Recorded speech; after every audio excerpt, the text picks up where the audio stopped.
Telegram como Noticias CRC.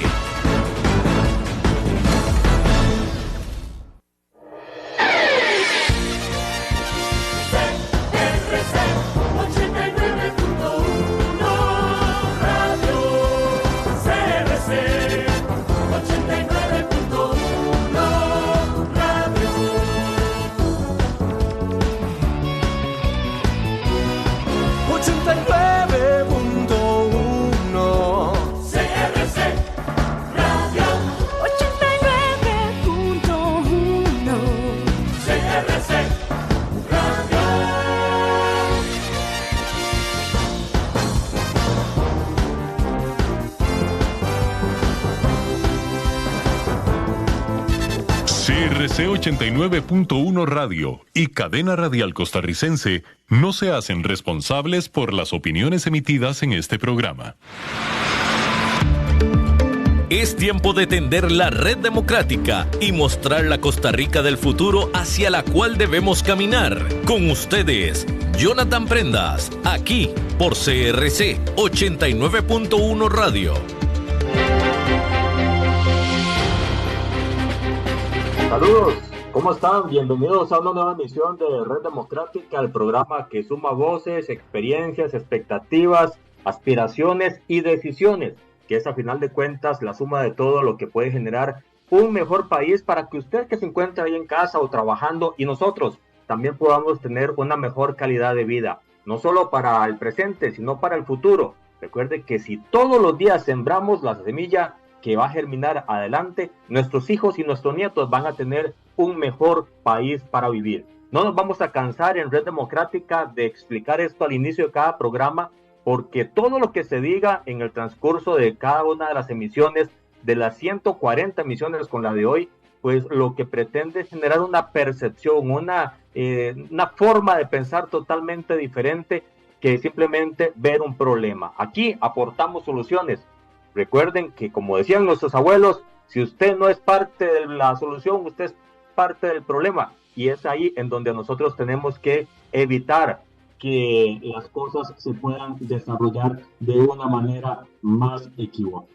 Estamos en Red Democrática 89.1 FM, también por plataformas de redes sociales, @CRC 89.1 Radio, @Red Democrática, @Jonathan Prendas y por supuesto @Francisco Prendas, de forma simultánea siempre, para poder transmitir los mensajes que vamos a estar desarrollando, y al final de cada emisión vamos a estar colocando el programa como siempre en nuestro canal de YouTube de Red Democrática. El día de hoy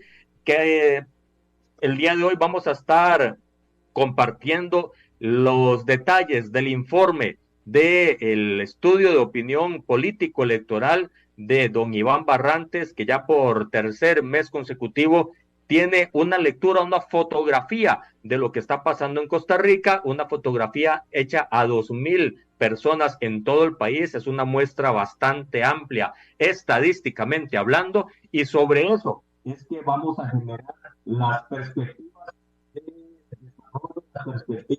de análisis para poder entender cómo es que está pensando el costarricense, cómo es que está viendo el presente y el futuro, cómo se está caracterizando, si son personas que tienen escolaridad completa, escolaridad parcial, si son empresarios, si son independientes, si son personas del sector público, si tienen una expectativa de vida tal o cual, si tienen una adscripción religiosa determinada, concreta, que pueda generar una escala valórica correcta o completa para poder desarrollar todas sus habilidades en el diario vivir, o cómo es que se plantea, cómo se ve el gobierno, cómo se ve el sector privado, cómo se ven las instituciones, la Asamblea Legislativa, Casa Presidencial, los medios de comunicación. Hoy Iván Barrantes nos va a hacer una lectura completa y absoluta de lo que está pasando en el país. Ya por tercer estudio, al cuarto ya se podría tener una tendencia de los números, pero en este tercer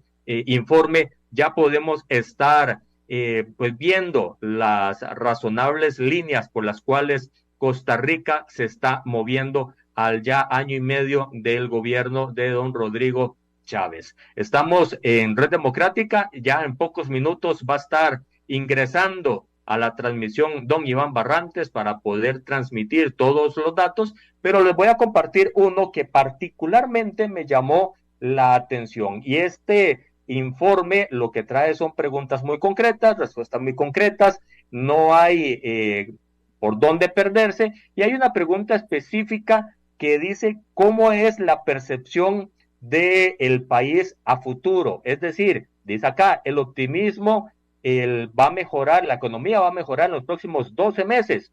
Y dice por acá las respuestas que nos va a explicar Iván a fondo de qué se trata y cómo hay que comprenderlas, que el 32.7% de los costarricenses dice que las cosas van a mejorar.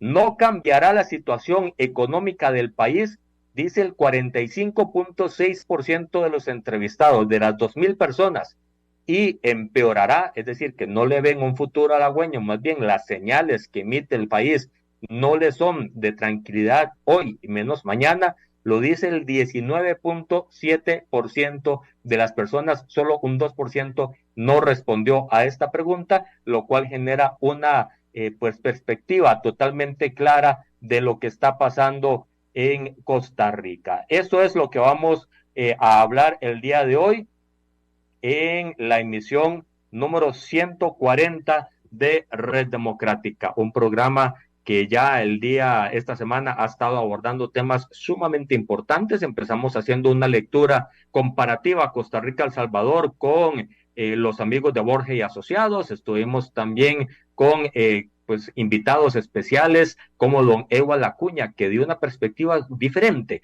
de lo que es el desarrollo del Poder Judicial, que muchas veces los costarricenses con o sin razón dicen o tener la percepción de que las cosas no están bien en el Poder Judicial, que la justicia no es ni pronta ni cumplida, y eso es pues también un detonante que puede impactar negativamente a la democracia. La percepción social siempre tiene que ser escuchada, siempre tiene que volverse a ver, porque a pesar de que las circunstancias vean que las cosas se están haciendo de forma correcta y se están haciendo esfuerzos pues para poder mejorar, lo cierto del caso es que siempre hay que poner las barbas en remojo y volver a ver al público al cual se le debe. Los funcionarios públicos se deben al sector popular y en ellos es a los que hay que volver a ver para ver qué está pasando y por qué se ve que las cosas no están caminando de forma correcta. Don Ewald Acuña nos hizo ese balance, nos hizo esa realidad, nos hizo el permeo de esa información que todavía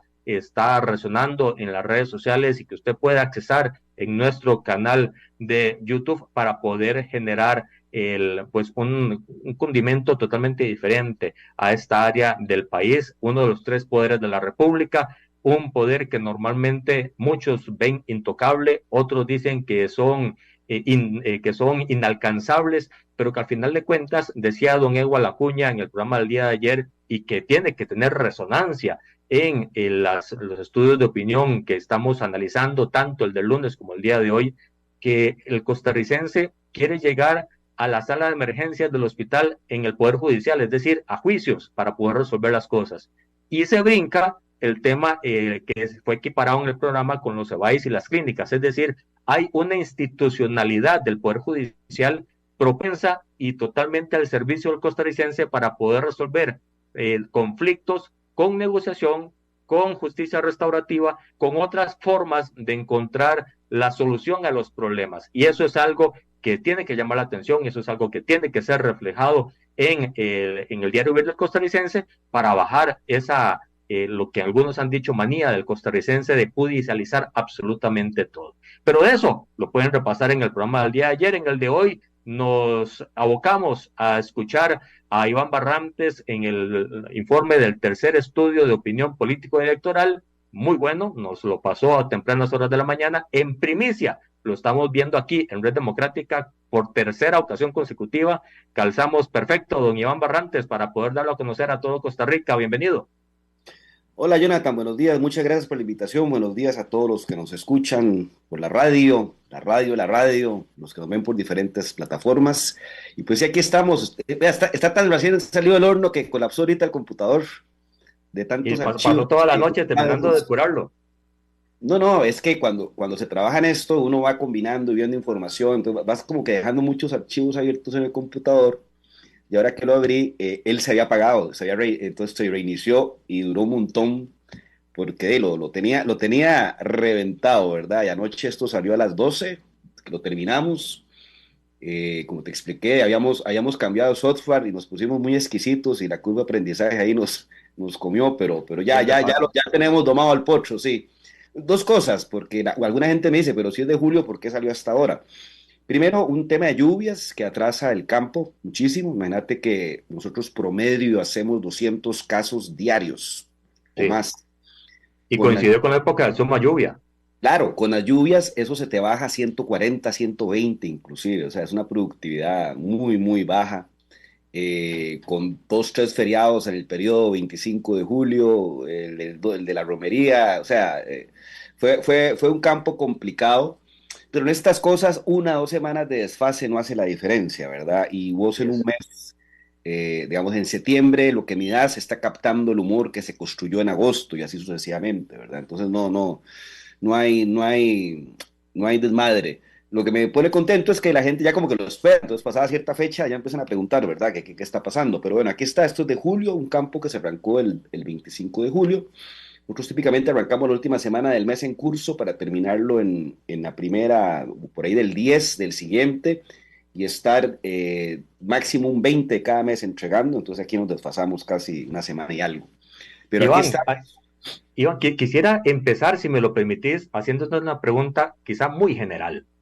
Después de ver todos los resultados, después de trabajar todos los cuadros, ¿qué sensación te deja en lo personal esta fotografía del país? Mira, yo creo que estamos en una situación, creo que todos los actores están omnibulados por el presidente. Creo que la gente invierte demasiado tiempo en hablar del presidente. Yo tengo gente que lo primero que me pregunta es, pero se cayó, pero ¿cómo le fue? O sea, es como el centro de atención de toda la conversación y ese excesivo foco y centro de atención no está dejando ver algunas cosas que están ocurriendo alrededor. Yo creo que ya es hora que todos los actores pues empecemos a ver más la inmensidad del bosque y no el arbolito específico llamado Rodrigo Chávez. Creo que el aparato está empezando a funcionar, la popularidad presidencial se ha estancado, pero la imagen del gobierno empieza a levantar, empieza a haber una sensación de logro, cosa que no había 2 meses antes. Sí. Básicamente esa sensación de logro, hay dos drivers, uno es infraestructura, que aunque la gente diga que es ropa prestada, que es obra de antes, bla, bla, bla, es lo que se ve. Cuando un tipo agarra su carro y se monta en este nuevo tramo Circunvalación Norte, que como decía mi hija que estudia en Estados Unidos, ahora que vino y vio la parte nueva, me dice, esto es lo más parecido a Gringolandia que existe en este país, ¿verdad? Totalmente de acuerdo. Entonces, es de ese tipo que está montado en ese carro, ese man no se va a andar razonando que si fue Carlos Alvarado, que si fue Laura, esto es la administración Chávez, punto. Cuando ves el movimiento en la galera, cuando ves todas estas cosas, pues te vas creando en tu cabeza que se está moviendo la máquina en ese área y el discurso anticorrupción del presidente que ha sido su caballo de batalla, esos dos curiosamente, cuando se habla de los problemas del país, no son problemas, son cosas que están muy abajo en el ranking. El ranking siempre está comandado por desempleo e inseguridad, Inseguridad. que curiosamente son los principales desaciertos del gobierno. Pero la estrategia de oposición y de control político ha sido tan débil que con solo esos dos caballos, anticorrupción e infraestructura, el gobierno está jugando. Y Don aquí Iván, ¿cuál oposición? Empecemos por ahí. Mira, la hay. Lo que pasa es que no está articulada con una estrategia. O sea, la oposición por sí sola no es control político por control político, sino tiene que Así ver una es. estrategia, ¿verdad? Con respecto a dónde quiere golpear, qué quiere hacer ver y a dónde quiere profundizar. O sea, Luis Amador tiene con este estudio 3 meses de tener el reflector, sigue avanzando y no ha salido un francotirador a dispararle en la cabeza. O sea, en un mundo real, en un mundo políticamente bien estructurado, hace rato le estarían pero dando hasta por debajo, ¿verdad? Porque, ¿cómo se llama? Es el caballo. Si hoy fuera la elección nacional, Luis Amador la ganaría. La Iván, ganaría. pero Iván, también hay un detalle. No hay un gobierno perfecto y no hay un funcionario perfecto en el ideal práctico. Entonces, lo que está señalando de que se puede, a ver, no es que estamos queriendo atacar a nadie, es que están jugando solos. y ahí en ese jugar solos se manifiestan los resultados del estudio tuyo. Sí, pero creo que volvemos al punto de la personalización del tema. O sea, la oposición ha estado más preocupada por cómo hace ver mal al presidente, más que atacar sistemáticamente los temas. Sí. Entonces, en ese sentido, el presidente lo ha hecho bien. Creo que se ha echado el equipo al hombro y ha concentrado los focos del rival. O sea, todo el mundo está concentrado en quitarle la bola a él y los demás jugadores están sueltos. Empieza a destacar un jugador como lo es Mario Zamora, el ministro de Seguridad, que a pesar de que no hay mejoría, la gente se la sigue matando y el problema sigue, su dialéctica, su presencia, la forma en que ha abordado el tema ha dado mayor expectativa o seguridad de que esto se puede corregir un poco. Es la antítesis del antecesor, ¿verdad? El otro era todo lo contrario. Torres, mucho cariño a mi amigo Torres, pero el hombre no era su fuerte la comunicación y entonces también generaba más desconfianza y más caos cuando hablaba, bueno, nos mandó a negociar con los narcos, imagínate, acordate, nos mandó a negociar con el narco de la esquina. A tocar la puerta.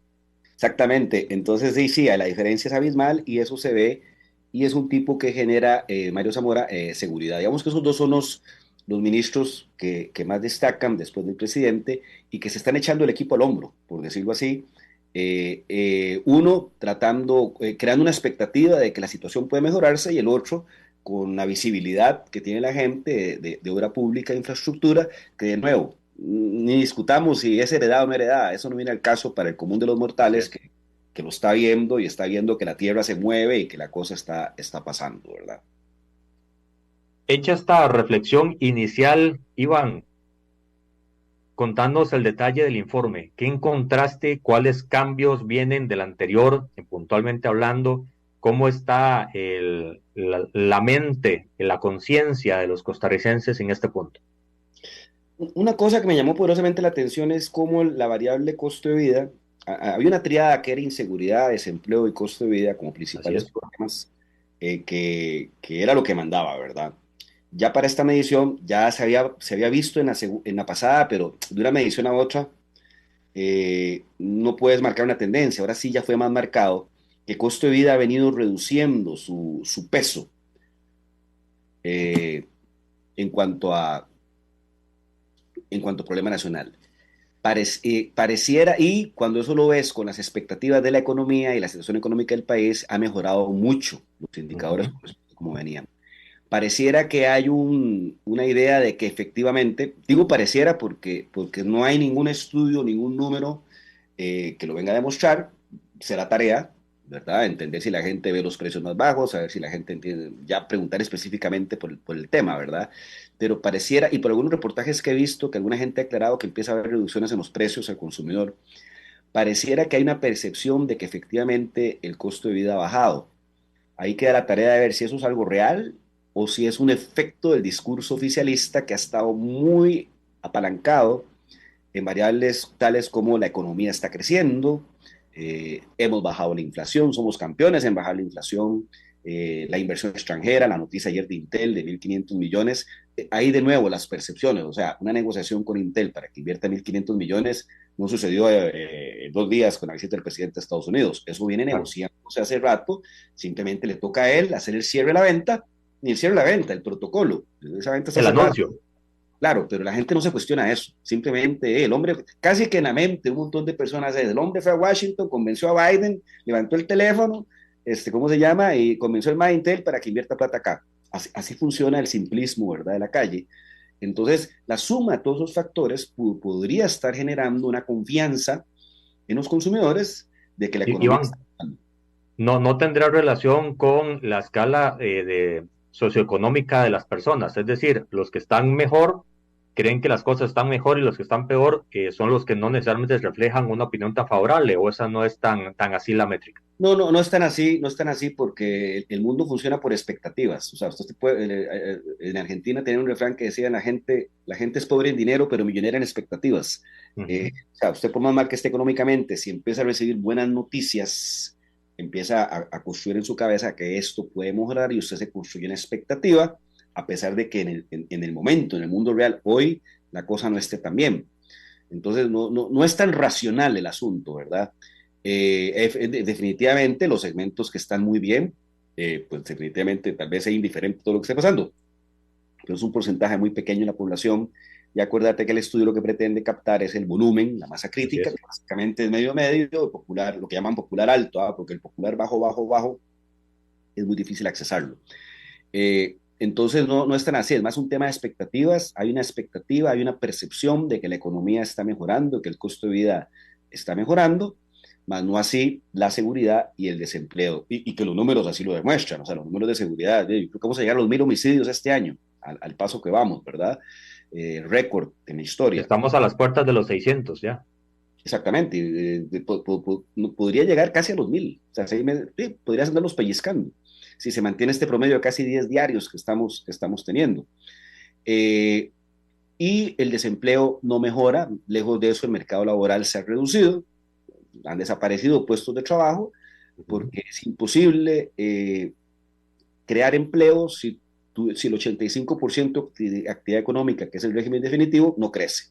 Así es. Construyendo empleo a montones en el 15% de la actividad económica, que es zona franca, pero es un empleo más calificado, donde demandan sujetos con otras características, en una población donde el 46.2% no egresó de secundaria, y en donde en segmentos de 45 años en adelante eso va empeorando. O sea, cuando ya vamos a 65 años más, creo que no llega ni el 30% de personas que lograron egresar de secundaria, y ahí la primaria incompleta está arriba del 10%. Eso es una bomba de tiempo. La educación. Iván, ¿qué amarre completo puedes hacer después de este estudio sobre el tema de educación? Mira, creo que hay que hacer un stop. Creo que esto es una emergencia nacional. Creo que la gente no está dimensionando de que lo que ha diferenciado a este país y lo que ha sido uno de los sustentos y diferenciadores con respecto a los demás países de Latinoamérica son sus dos pilares fundamentales, que es el sistema de salud universal, de ahí la discusión de que si la universalidad o no, y el sistema de educación público, gratuito y de calidad. Lo que hace diferente a Uruguay, Argentina y Costa Rica con respecto a los demás países de la región es que lograron construir sistemas de educación pública de libre acceso. O sea, usted iba a la escuela o al colegio, estaba cerca de su casa, ¿verdad? Hoy no. Hoy, si usted quiere que su hijo se eduque bien, pague un colegio, y si está largo, pague una micro, y todo lo que implica eso en pagar alimentación. O sea, es todo un presupuesto que ya escapa a las posibilidades de muchas familias.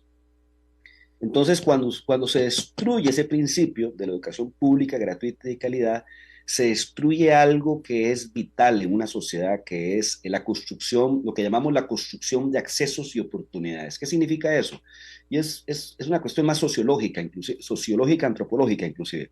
El talento, el recurso humano con talento, o sea, la genialidad, las neuronas, no están concentradas ni en una clase social, ni en un género, ni en una raza, en nada. O sea, es totalmente, por probabilidades, está disperso por todo lado, porque obedece más a temas genéticos y a temas circunstanciales. ¿Qué quiere decir eso? Que perfectamente en Aguantafilo puede haber nacido o puede existir ahí el mejor ingeniero de este país, el mejor microbiólogo, el mejor doctor. Si el sistema no logra construir los accesos para que ese talento que está en Aguantafilo, en un barrio donde venden droga, donde matan gente, papá desempleado, etcétera, el sistema no lo logra capturar como era antes. Yo estudié en la República Argentina y yo me acuerdo que había majes de cierto poder adquisitivo, y en el Liceo San José había majes de cierto poder adquisitivo que llevaban en carro inclusive, y habían otros que uno sabía que no hacía los 3 tiempos de comida, ¿verdad? Pero esa convivencia, esa heterogeneidad es lo que va permitiendo que ese talento, que puede estar en cualquier barrio de este país, logre accesar, y si accesa y pone la actitud y la cabeza a trabajar, construye su oportunidad. Y por eso era que antes era muy usual ver en puestos gerenciales, inclusive en puestos políticos y en puestos de mando, gente cuyo pedigrí no era tan pedigrí, o sea, era de barrio populoso, del sistema público, pero el sistema había logrado capturar eso. Eso usted no lo ve en México, no lo ve en Brasil, no lo ve en Colombia, mucho menos en Chile, y con todo que hablen y rajen con el tema chileno, no es así, porque los sistemas son segregados. Significa que la mejor educación, y que es privada y pagada, está reservada para los que pueden pagar, y los que no pueden pagar, ve a ver qué hace. volviendo a la teoría de las probabilidades por ley de probabilidad, Sí. no está concentrado el talento en el 100% en la clase alta. Entonces, esa conversación, porque eso es grave, si aquí hay inversión extranjera es por dos variables, por calidad de recurso humano, en términos promedio, con respecto a los demás países, y que esa ventaja tiene que ver con todo esto que acabo de explicar, y con el tema de seguridad que se está yendo a las manos. Si de aquí a 5 años sigue la deserción escolar y sigue el deterioro de la educación pública, que es la que da mayor cobertura, tienen que entender que la educación privada cubre apenas el 5% del universo de estudiantes. O sea, el otro 95% está en el sistema público.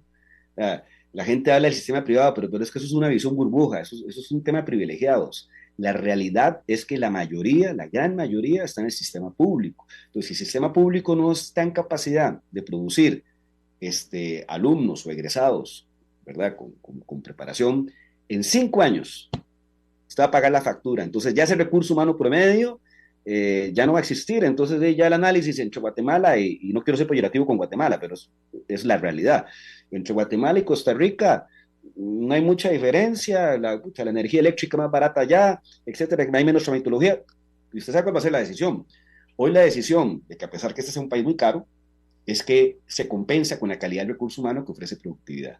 Y si eso le sumas que ya se vuelve un país inseguro, porque los que hemos sido expatriados entendemos cómo funciona esto. Cuando usted le ofrecen una posición o lo trasladan, suponete que aquí va a venir a invertir Microsoft, y le dicen a un fulano que está hoy en, no sé, ponerle en Brasil, lo vamos a trasladar a Costa Rica. La primera negociación es con la doña. Cuando un ejecutivo de alto nivel se va a abrir operación por inversión extranjera en otro país y tiene que ir a comandar eso, al tipo le hacen la oferta y ahí no es ni el dinero ni el paquete, eso en esas empresas y en esos puestos ya está muy estandarizado y hay escalas. La negociación es con la familia y en la primera visita, que se llama el exploratorio, a mí me tocó hacer 7 exploratorios en mi vida en los diferentes traslados que tuvo. Si a la doña no le gustó el país, porque es feo, porque es inseguro, porque la gente lo ve raro a uno, porque no hay dónde entretenerse, por eso yo siempre me da risa cuando hablan de las zonas francas en la zona rural. Usted puede abrir una zona económica especial en Punta Arenas, pero cuando venga la doña ejecutivo, vaya al puerto y vea que solo hay 3 lugares donde ir y la vara de seguridad no es buena, no papi, aquí no nos venimos. Entonces, el tema de la seguridad, del poder transitar libremente, porque ¿qué pasa? Esa doña que hoy está en Sao Paulo, pero que Sao Paulo se las trae en seguridad y en calidad de vida, un montón de cosas, cuando viene aquí y siente esa libertad y siente ese ambiente que tenemos todavía de seguridad, de meterse en una cantina, de hablar con cualquier fulano y no pasa nada, es muy seductor y entonces permite que la decisión de ese recurso humano, que es el que va a venir a comandar esa inversión extranjera, de una empresa como Microsoft, de una empresa transnacional de dispositivos médicos, etcétera, apalanque la decisión. Pero si Iván, nosotros tenemos la calidad de recurso humano y la seguridad, compadre, apagámonos. y lo que estás diciendo es muy cierto en la evolución de la educación, porque en 5 o 10 años las cosas no pintan bien por la calidad de la educación que estamos teniendo ahorita. Pero ya no tenemos en este momento una realidad laboral muy promisoria y hay un cuadro que me llama muchísimo la atención del estudio tuyo que dice que el 33% de los ticos dicen que no trabajan y el 67% dicen que sí.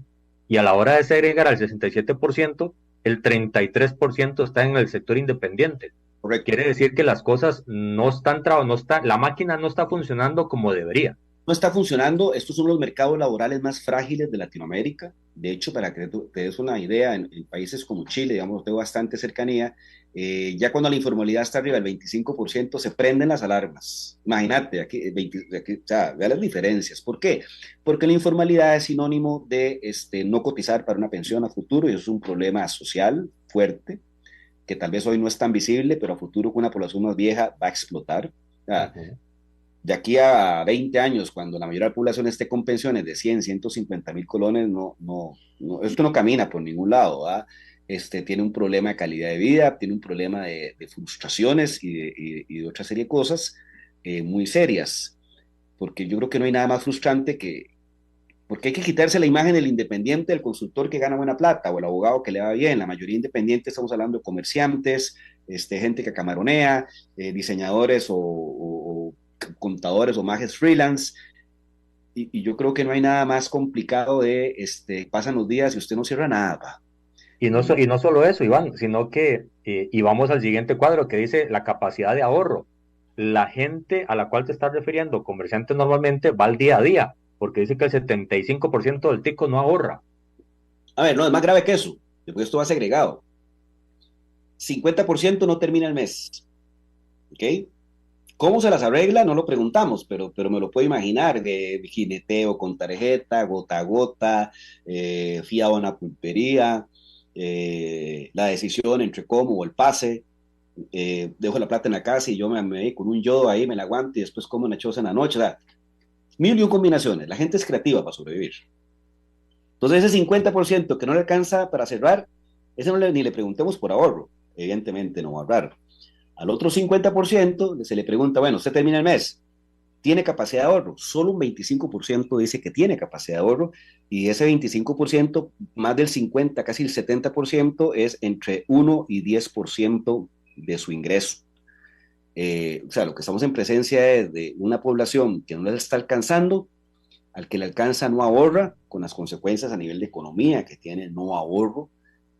Y entonces usted dice, bueno, ahora entiendo por qué el gota a gota está floreciendo por todo lado, ¿verdad? Porque hay mercado, porque si usted no está cerrando el mes, y eso eso hay unos cruces muy interesantes. Usted tiene razón.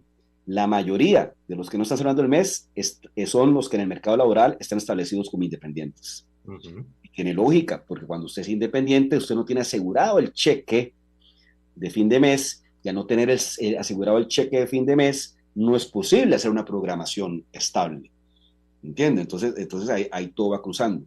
¿Cuál es el problema? Volvemos. Si no crece el régimen definitivo en una población donde el 50% no está egresada de la secundaria, población económicamente activa, esa gente no puede colocarse en ningún lado. No puede conocerse en ningún lado, porque en zona franca usted no habla inglés, usted no está graduado, no tiene un título, no es técnico, no habla inglés, posiblemente no maneja temas tecnológicos, usted no tiene espacio. Entonces es un problema estructural. Ahora, ese 33 realmente está en tres tercios, ¿verdad?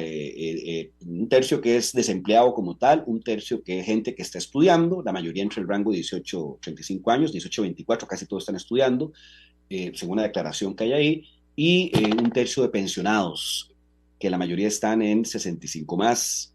Entonces, cuando ese tercio lo ves al total, nos da un 12. Exacto con la encuesta INEC, que es un 12.2, una cosa así, el tema de la tasa de desempleo. O sea, que estamos muy en línea, todo. El público pesa 13%, independientes en INEC es 45%, nosotros nos da 30 y algo, o sea, pero direccionalmente estamos hablando de lo mismo. Pero aquí los cruces importantes es cómo el tema educativo, junto con el tema de desempleo, empieza a demostrar que hay una gran población que se está quedando fuera del sistema. Y la conversación de cuál es el modelo de desarrollo, ¿verdad?, que debe privar en este país para absorber a ese grupo que se está quedando fuera, el perdedor del sistema, y que es un grupo que va a seguir creciendo, porque si no solucionas el tema de la educación, eso no se va a revertir. Esa es la conversación que nos está dando en este país. Y si no estamos de un acuerdo, entonces llega una política pública a la chilena. ¿Qué hizo Chile? Pensión básica solidaria. ¿Qué significa eso? Que todo fulano después de 70 años haya cotizado o no, que si no llegue la cifra o no, 300, creo que son 350,000 pesos chilenos, no recuerdo, 350,000 pesos chilenos de pensión como piso, no se discute. Eso les permitió bajar 3, 4 puntos de pobreza. Apenas se implementó eso, porque evidentemente la pobreza está muy concentrada. Imagínense un par de viejitos viviendo con una pensión de 80,000 colones, o sea, y un par de viejitos con características sociales mucho más graves, abandonados por los hijos, Claro, ¿verdad? pero si ves Ahorros. si ves la métrica de que vos tenés la solvencia equivalente a la cantidad de ahorros, eso simplemente lo que pasó allá fue un tanque de oxígeno que si se cierra, la pobreza no solo vuelve a donde estaba, sino que crece mucho más. Sí, lo que pasa es que hay que ser realista. Cuando usted entiende que la gente tiene cuando usted tiene una población poco educada y poco calificada, Y usted entiende entonces que hay gente que trabaja por tramos, que hace... Vamos al negocio de la construcción. Cuando hay boom de construcción, todo el mundo trabaja. Cae el boom, puta, un montón de gente queda desempleada, hay gente que se dedica a eso, ¿verdad? Los constructores que llaman. Eh, entonces hay que ser realistas. Si usted es su mercado laboral, usted entiende que usted como modelo de desarrollo no crea las oportunidades de empleo porque no lo está haciendo. Entonces usted está consciente de que la gente está trabajando por temporadas. Cuando trabaja el patrono no necesariamente sí declara, pero no paga la cotización del fulano y después se llevan la gran sorpresa, ¿verdad? Eso es gravísimo, eso es una cosa, pero o sea, nadie se metió a cuantificar ese número. Yo le puedo garantizar que el 100% declarado, por lo menos el 30%, por lo menos, no se está pagando en el mundo real, ¿verdad? Y eso entonces afecta la cotización final, con un tipo que no está calzando porque no se graduó de colegio, no habla inglés, etcétera. Y detrás de eso, el mercado laboral, por alguna razón extraña, después de los 50 años no te da trabajo, siendo en el mundo de hoy de 50, 70 años la edad más productiva de un sujeto. Cuando usted empieza a sumar todas las variables, usted como sistema tiene que aceptar que el sistema está fallando. Y si el sistema está fallando, tiene que subvencionar. Entonces, ¿qué es lo que dijeron allá? Bueno, esto lo vamos a, esto que el patrón no cotiza, que el desempleo estructural, esto no lo vamos a solucionar en un año. Mientras lo solucionamos, la gente tiene que tener un ingreso digno, porque ahí es donde entra la política social de un país. La gente tiene que tener un ingreso digno, y es un ingreso digno que da valor agregado, porque no es que se lo va a guardar, lo va a Ahora, reinvertir en el mercado, ¿verdad? Entonces, Iván, ahí, ese tipo de discusiones que hay que entrar, ¿verdad? sí, claro, no, totalmente de acuerdo, porque es parte de la visión a futuro que tiene el país. Más adelante en tu estudio, Iván, dice una pregunta, si su situación económica va a mejorar o no en los próximos 12 meses? Y habla a título personal de los 2.000 entrevistados. El 45% de la gente dice que sí va a mejorar, pero el 38.5% dice que no y un 5.6% dice que lo ve peor. Eso en escala de positivos y negativos señalas que positivo está un 45% y que está neutro un 49%. Es decir, la incertidumbre en Costa Rica hoy es bastante alta, el 50% del total. Así es alto, yo lo vengo diciendo, este es el gobierno de las expectativas, cosas concretas, no muchas, pero sí es muy hábil en la construcción de que pronto lo lograremos, pronto saldremos, la economía está creciendo, la inflación está bajando y la gente se alimenta de eso, ¿verdad? Fue una analogía un poco burda, pero a mí me gusta poner las analogías en blanco y negro para que la gente entienda. Eso es como que usted tiene una novia de muchos años y ya usted está viendo que le piden el anillo y usted patea, papá, usted patea y usted pone mil y un pretextos y artimañas y lo logra y mantiene el tema y aquella otra en el fondo está, no sé, pero le creo. Esto está un poco así, ¿verdad? Hay alguien que seduce, el presidente, y un discurso bien articulado, entendió dónde apretar los botones y entonces el ciudadano en su vida real entiende que la cosa no es tan así, pero le creo, este man lo va a hacer. Este man lo va a ¿Hay lograr. alguna diferencia entre el GAM y fuera de GAM o es en la misma medición?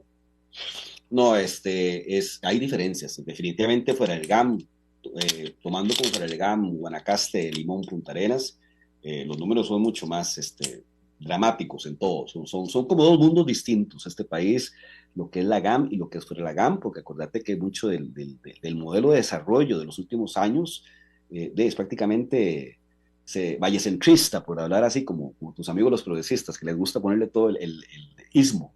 ¿Ah?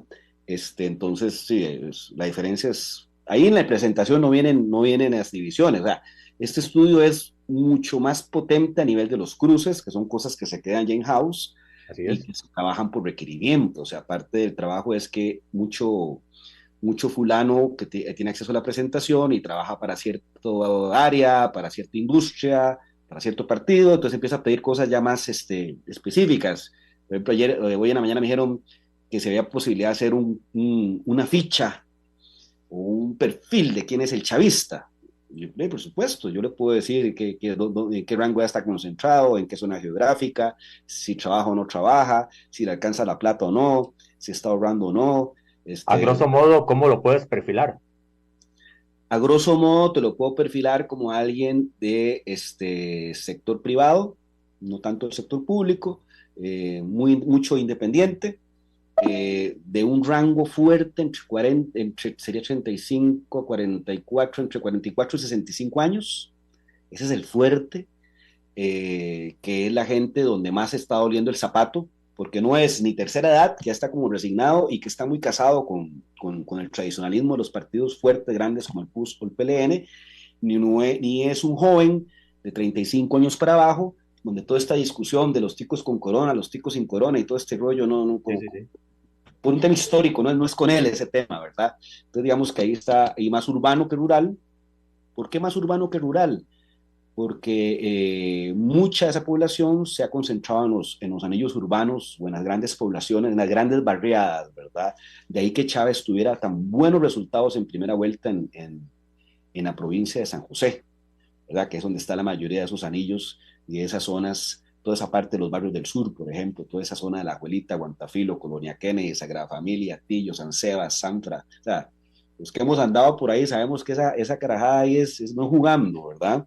Iván, y con esta lectura que vos haces del perfilado del fan chavista, ¿hay una identificación del que no es chavista, sabe qué es lo que quiere o está neutro esperando la evolución de la carrera electoral?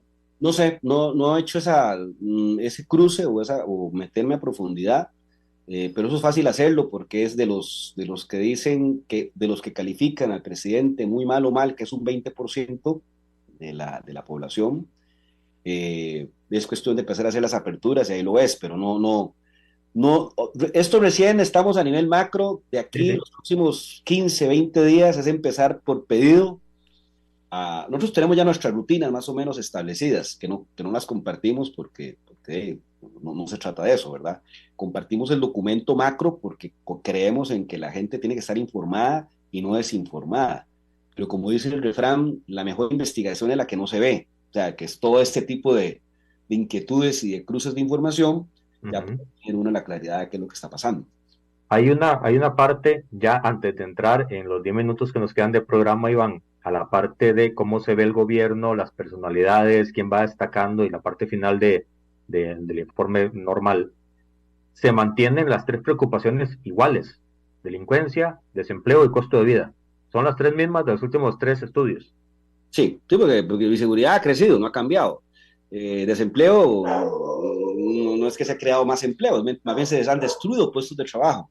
Y el único que hay una gráfica de líneas ahí muy evidente, que se ve que viene bajando consistentemente y que es coincidente con los mejores números de expectativa económica, tanto nacional como personal, es el costo de vida. La gran hipótesis que surgió en este trabajo y que es algo que vamos a validar, y ya se está trabajando el cuestionario para el campo 4, que arranca la otra semana, esperemos que no nos llueva tanto, es entender esa percepción de reducción de costo de vida, de dónde se origina. Nuestra hipótesis es que más que sea un dato de la vida real, es producto del discurso oficialista. Recordemos que dentro de los principios de la mal llamada no, porque en aquella época se llamaba así, de propaganda, es que si usted un discurso, un relato sistemáticamente lo repite, va construyendo una percepción en ciertos individuos que ni siquiera razonan, simplemente lo adoptan como real. Ya haga el experimento. Yo tengo 5 fulanos con los cuales experimento eso siempre, que yo sé que son fulanos que no leen, que no se informan, que uno es un referente en cierta forma por la relación que tenemos y que lo ven a uno un poquito para arriba sin querer ahí ser, ¿verdad? Y usted construye la retórica con ellos. Entonces yo experimento retóricas y cuando yo me doy cuenta, he visto un fulano de esos defendiendo como idea suya algo que yo le construí y que yo sé que no es tan así, pero yo lo hago como para entender. Hay que entender que la gente que no se está informando, que no profundiza, que no se le mete al tema, sus explicaciones la toma referentes. Es el fenómeno de la enciclopedia británica, la llamo yo. El gran éxito de la enciclopedia, cuando usted vendía libros en los 70s y que la enciclopedia británica era como el caballo, la enciclopedia británica y la Biblia. La lógica de compra de la enciclopedia británica era que usted compraba eso y usted se sentía culto. De hecho, si usted recuerda, usted entraba a una casa y te la tenían, ¿verdad? De frente. Para que la gente la viera y usted leía que el ornitorrinco no sé cuánto y después usted en una mesa de tragos, ese man, usted lo escuchaba hablar del ornitorrinco porque lo había leído. Entonces, su sensación de que estaba informado, de que era culto, de que era inteligente, aunque ni siquiera se hubiera graduado colegio, estaba resuelta ahí. Iván, Entonces, eso se aplica mucho eso. hay en esto de percepciones, más adelante en el estudio, dice la gestión presidencial, ya entrando en la parte final del programa, en la parte de gobierno, presidente y en general la parte política, dice que el 41% ve al presidente bien, 26% regular, y en la suma de los positivos y negativos presentan un 52% percepción positiva del presidente. Ha ido bajando. Está estancado, porque es una diferencia estadísticamente no significativa, de acuerdo al margen de error.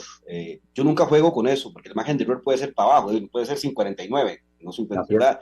Simplemente que cuando las diferencias son tan pequeñas, dado ese margen de error, estadísticamente no es significativo. O sea, no es válido decir ni que subió ni que bajó, está Está flat. estancado.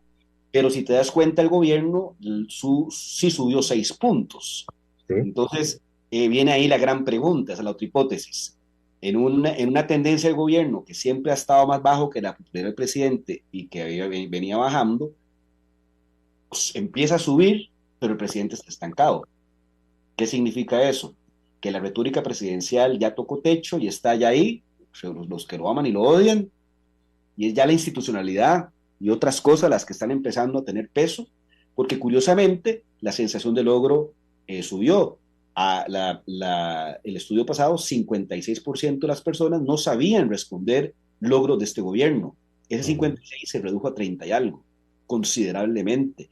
Y los que suben y se disparan como sensación de logro son infraestructura y lucha contra la corrupción. Y los ministros que mejor están son el de infraestructura y el de seguridad, que podría meterlo ahí en ese combo de la lucha contra la corrupción. Entonces, pareciera que ya hay elementos del equipo. O sea, ya si esto fuera a la Argentina del 86, ya Maradona lo tienen marcado, lo tienen fauleado, lo tienen pateado, pero están empezando a brillar otros jugadores que permite que el equipo no juegue al ritmo de que si Maradona está suelto, pero está jugando, ¿verdad? No es que está en el suelo. Entonces hay que ponerle, es la primera medición donde se ve este fenómeno. Puede ser algo circunstancial, pero si 2, 3 mediciones más se mantiene, ya es una tendencia, podríamos estar haciendo esa afirmación. Esto hay que tener claro que a veces son picos, ¿verdad? Sí. Pasa eso y en la siguiente baja, entonces pueden obedecer a temas circunstanciales. Por eso nuestro objetivo es que a partir de diciembre, si todo nos sale bien, esto lo vamos a hacer semanal, pero con una muestra de 800 personas. ¿Por qué? Porque 800 personas semanales te significan de 3.200 mensuales. Entonces la megamuestra mensual se mantiene, simplemente distribuye en 4 semanas, pero para poder detectar los picos. ¿Qué es un pico? Por ejemplo, esta semana fue el anuncio de Intel. Okay, ese anuncio de Intel podría estar repercutiendo en la medición semanal de que esa percepción de costo de vida como problema baje dramáticamente. Y a la semana siguiente se vuelve a nivelar o tal vez se queda. Entonces usted va, ahí sí va logrando entender el ruido que está ahí, cómo va afectando los indicadores, y entonces ahí puede irse formando un criterio mucho más aterrizado. Iván, me llama la atención, siguiendo hacia adelante en la presentación, que la gente que dice que sabe cómo se llama el partido del presidente se centra en Progreso Social Democrático al 100%. Sí, bueno, no el 100%. Al 90%. Sí, hoy por hoy el presidente, el partido del presidente lo asocian con el Partido Progreso Socialdemócrata, lo cual tiene toda lógica del mundo, porque fue con el partido que ganó. O sea, hoy, sin que exista un despliegue de pueblo soberano o de aquí Costa Rica manda, en la mente de las personas, el partido del presidente es el de la bandera azul y verde, Partido Progreso Socialdemócrata. A mí me preguntan, bueno, pero ¿por qué no lo dice? Es que, a ver, seamos realistas. ¿Cuánto dura construir una marca? Que los partidos políticos no están exentos de esa lógica. Claro. Años. Esto es un partido nuevo, o sea, simplemente está en la palestra porque fue con el partido con el que el presidente ganó. Pero ya pasó un año después de la elección y en ese año no ha existido ningún despliegue de comunicación publicitario, etcétera, del partido. Entonces, es lógico que la gente no lo tenga en su cabeza como primera mención o como respuesta automática. Por eso cuando uno lo induce y vea cómo es que todavía los que respondieron que no, o sea, que no sabía, a pesar de que se lo pregunto específicamente, no sabía, les preguntamos con una lista, ¿verdad? La lista son Agenda Democrática Nacional, ADN, que es un partido chavista, Juntos Podemos, que es el partido de Natalia, pueblo soberano, y aquí Costa Rica manda. Y aún así, sigue siendo, con inducida lista, sigue Partido Progreso Socialdemócrata liderando, y ya empieza a asomar la cabeza, pero raquíticamente aquí Costa Rica manda. El tema de las expectativas municipales, Iván, en mayo la preferencia estaba en Liberación, junio estaba en Liberación, y en julio el partido del presidente pasa a la cabeza como la expectativa para apoyar en la elección municipal. ¿A qué se debe ese cambio? Muy sencillo. El mundo es de oferta y demanda. La política no está exenta de eso, y la elección, ya que cualquier elección no está exento de eso. ¿Qué es la demanda? Es la intención de voto. Lo que la gente declara que yo quiero, yo voy, me gusta. Eso es lo que mide un trabajo de este tipo. La intención de voto, la demanda potencial. Ningún estudio, ningún trabajo. No existe una herramienta, no existe un recurso que permita medir el voto que puede construirse a partir de la oferta. ¿Qué es la oferta? Lo que yo llamo el sistema de distribución, lo que llaman los partidos la estructura, la organización, el territorial, la dirigencia, la capacidad de acarrear gente. En eso tenemos dos mundos. El mundo de liberación, que la demanda cada día baja, o sea, la intención de voto hacia el partido cada día baja, pero tiene un sistema de distribución que es capaz de movilizar, no voy a decir el 100%, pero casi el 100% de la demanda que queda. Y eso, ante la incapacidad de los demás actores de tener ese sistema de distribución, le permite ir arriba. Por eso es que gana las primeras vueltas. Lo que aquí está diciendo este estudio es que a nivel de demanda, a nivel de intención de voto, el partido del presidente, sea quien sea, el que vaya a ser o como se llame, que ahí es donde viene la tarea de los otros, ¿verdad? El partido del presidente tiene dos tareas. Primero, que tener nombre y apellido concreto, y segundo, tener un sistema de distribución medianamente competitivo para que esa intención de voto, la demanda, la pueda cargar el día de la elección. Si no construyen un sistema medianamente competitivo, mucho de eso se puede quedar en la casa, ¿verdad? Y difuminarse. Entonces, esa va a ser la gran lucha. Pero el SOS, o sea, si yo fuera Liberación estaría en este momento, mano, pero parece que el alma les pasa por el cuerpo. Si todo dependiera de la demanda, o sea, si el Tribunal Supremo de Elecciones dijera, hoy, el tribunal pone la estructura para que la gente vaya a votar, no son los partidos, Liberación pierde. Por goleada. Hoy por hoy están apalancando, y usted los escucha a muchos, pero el partido del presidente está dividido, la gente no sabe cómo se llama, no tiene estructura. Regla número 1 en este negocio: usted nunca puede llegar a una elección con los números de intención de voto en contra. Claro. Porque entonces se vuelve aquella cosa se vuelve una ruleta, ¿verdad? El día de la elección, si usted va confiado y apalancado que su estructura va a hacer el trabajo. Usted tiene que llegar con una ventaja en la demanda, porque entonces ya lo otro es el marginal, ¿verdad? El incremento. Entonces va a ser interesante eso cómo evoluciona. Iván, muchísimas gracias por una hora llena de información y de una fotografía muy completa de Costa Rica. Muchas gracias, Jonathan, y aquí estamos a las órdenes. Muchas gracias. Y gracias a todos los que han estado en sintonía. Mañana un nuevo programa y en un mes nuevamente Iván dándonos la siguiente fotografía, el avance de cómo estamos como país. Muchísimas gracias y hasta la próxima. Gracias a todos.